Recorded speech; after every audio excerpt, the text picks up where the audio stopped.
Hello guys, स्वागत है आप सबका।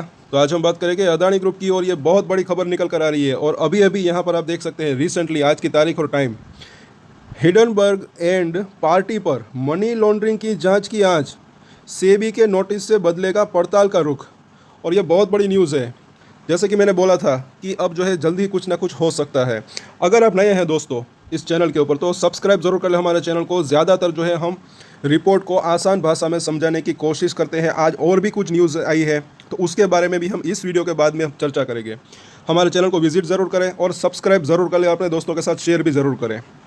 साथ ही कुछ अदानी ग्रुप के शेयरों के ऊपर डेली टेक्निकल चार्ट के ऊपर एनालिसिस भी करते हैं, कुछ के ऊपर टाइम टू टाइम एनालिसिस करते हैं। अब इस वीकेंड को, क्योंकि कल और परसों छुट्टी का दिन है, तो वो भी जो है हम कई शेयरों के ऊपर टेक्निकल चार्ट के ऊपर एनालिसिस करेंगे। तो अगर आपकी इनके अंदर होल्डिंग है अदानी ग्रुप के अंदर तो सब्सक्राइब जरूर करें और शेयर भी ज़रूर करें अपने दोस्तों के साथ। क्या है पूरा मामला ये हम देखते हैं। यहाँ पर आप देख सकते हैं कि अदानी हिडनबर्ग मामले में मार्केट रेगुलेटर सेबी की ओर से कोटक बैंक की ब्रांच के India opportunity fund class F और 5 दूसरी संस्थाओं को भेजे गए कारण बताओ नोटिस के बाद अब जांच का रुख मनी लॉन्ड्रिंग की तरफ मुड़ सकता है। और आगे देखते हैं क्या हो सकती है मनी लॉन्ड्रिंग के तहत जांच। इस पॉइंट को ज़रा समझिए कि एनडीटीवी प्रॉफिट से बातचीत करते हुए एलायंस लॉ के मैनेजिंग पार्टनर्स आरएस लूना ने कहा कि provision of fraudulent and unfair trade practicing यानी कि पीएफ यूटीपी और इनसाइडर ट्रेडिंग के आरोप पीएमएलए के तहत अपराध है और इसलिए सेबी के कारण बताओ नोटिस में आरोप लगाया गया है कि ऐसे उल्लंघन प्रवर्तन निर्देशालय और की ओर से पीएमएलए के तहत कार्रवाई का आधार बन सकते हैं। हालांकि पीएमएलए के तहत ऐसी किसी भी कार्रवाई की वैधता इस बात पर भी निर्भर करेगी कि इसको साबित करने के लिए कितने पुख्ता सबूत जो है वो कितने पुख्ता है। तो ये भी एक जो है यहाँ पर पॉइंट है कि सबूत कितने पुख्ता है, वो भी जो है यहाँ पर उसकी भी यहाँ पर वैधता रहेगी कार्रवाई की। अब आगे देखते हैं, मतलब कि अगर कार्रवाई होती है तो पीएमएलए केवल तभी लागू किया जा सकता है जब कोई पूर्व निर्धारित अपराध हो।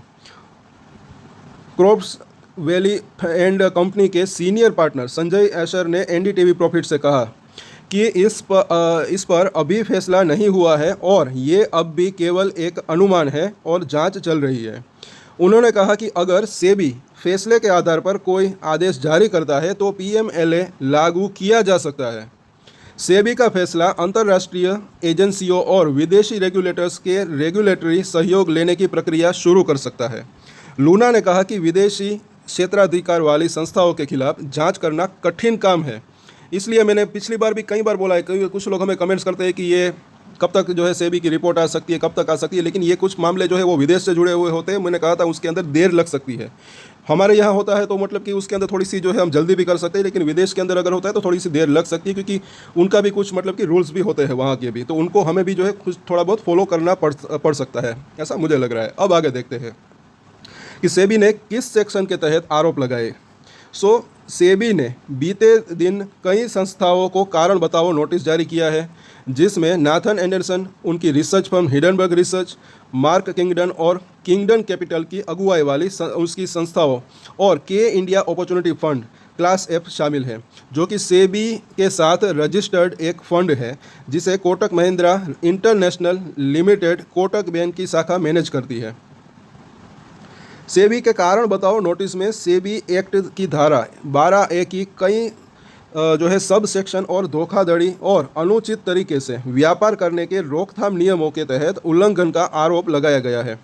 सेबी अधिनियम और पीएफयूटीपी के तहत उल्लंघन को prevention of money laundering act 2002 के तहत अनुसूचित अपराध की श्रेणी में रखा गया है और सेबी और पीएफयूटीपी के तहत अनुसूचित अपराधों को सरकार के खिलाफ किए गए अपराधों के रूप में रखा गया है, ये भी ना भूलें। अब आगे देखते हैं कि इन्हें विध्यात्मक अपराध के रूप में भी माना जाता है, क्योंकि मनी लॉन्ड्रिंग एक्ट के तहत मनी लॉन्ड्रिंग की कार्यवाही शुरू करने के लिए अनुसूचित अपराध एक शर्त है।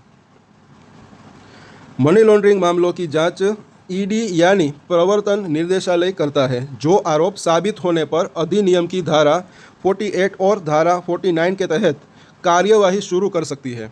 मनी लॉन्ड्रिंग एक्ट के तहत राज्य पुलिस, कस्टम्स, सेबी, सीबीआई और एनसीबी जैसी अन्य एजेंसियां भी अपने संबंधित कानूनों के तहत जांच कर सकती है।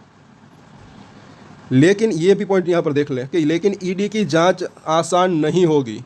क्यों ऐसा है, तो इस पॉइंट को हम देख लेते हैं कि लूना ने कहा कि प्रवर्तन निर्देशालय यानी कि ईडी को विदेशी संस्थाओं के खिलाफ जांच करना मुश्किल होगा, क्योंकि उसको क्षेत्राधिकार से जुड़ी रुकावटों का सामना करना पड़ेगा। क्षेत्राधिकार, आई थिंक आप इसको समझ पा रहे होंगे इस वर्ड को। लेकिन वो सेबी के साथ रजिस्टर्ड संस्थाओं के खिलाफ जांच कर सकता है, ये भी यहाँ पर जो है लिखा हुआ है। इसको भी आप जो है इसको मतलब कि समझ सकते हैं। लेकिन वो जो सेबी के साथ रजिस्टर्ड संस्था है उनके खिलाफ जो है वो जांच कर सकता है।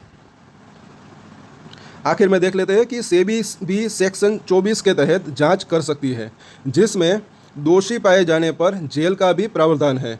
इस सेक्शन के तहत कड़े सबूत चाहिए होते हैं, ये भी यहाँ पर क्योंकि कड़े सबूत चाहिए होते हैं।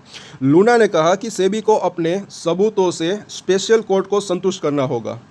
संस्थाओं के पास अपराध स्वीकार किए बिना मामले को निपटाने का विकल्प भी है। एक ये विकल्प भी है संस्थाओं के पास कि अपराध स्वीकार किए बिना मामले को निपटाने का विकल्प भी है।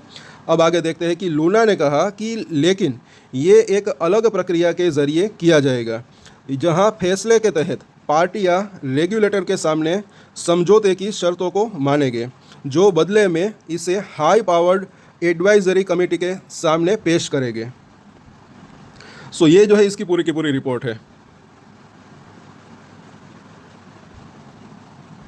और मुझे ऐसा लग रहा है कि जैसे कि हमने बात की कि अब जो है मुझे ऐसा लग रहा है कि कहीं ना कहीं, क्योंकि सेबी जो है अब एक्शन मोड में आया है, तो बहुत ही जल्द जो है कुछ ना कुछ यहाँ पर जो है फैसला भी निकल कर आ सकता है। साथ साथ हाँ एक चीज़ और है, जैसे कि इस रिपोर्ट के अंदर भी है थोड़ा सा जो है वो मतलब कि कुछ मुश्किल भी इसके अंदर हो सकती है, क्योंकि ये काफ़ी बड़ा मामला है, ये भी समझने लायक बात है, काफ़ी बड़ा मामला है। तो थोड़ा हो सकता है कि ये जल्दी भी कुछ मतलब कि आए या फिर थोड़ा वक्त और भी लग सकता है। आज कुछ और न्यूज़ भी आई है, वो भी आप ज़रूर देखें, बहुत ही वो भी जो है इंपॉर्टेंट न्यूज़ है, तो उसको स्टे ट्यून ज़रूर रहे हमारे साथ।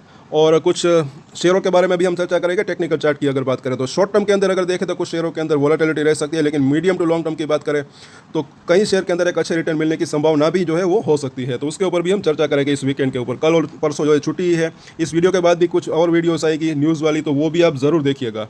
सो आज के वीडियो में इतना ही। अगर आपके कुछ सवाल है तो नीचे कमेंट करके पूछ सकते हैं। हम ज़्यादातर जो है सवाल के जवाब वीडियोस के अंदर ही देने की कोशिश करते हैं। और अगर आप नए हैं इस चैनल के ऊपर तो सब्सक्राइब जरूर कर लेना दोस्तों हमारे चैनल को। और एक स्टैंडर्ड डिस्क्लेमर जो कि मैं हमेशा देता हूँ, आप कोई भी ट्रेड ले उससे पहले अपनी रिसर्च करें, अपने फाइनेंशियल एडवाइजर की सलाह ले, उसके बाद ही कोई डिसीजन ले। और डिसीजन ले तो उसकी जिम्मेदारी मैच्योरिटी के साथ खुद ही ले। ये वीडियो मैंने एजुकेशन पर्पस के लिए बनाया, मेरी तरफ से कोई भी बाय या सेल की रिकमेंडेशन नहीं है। Thank you.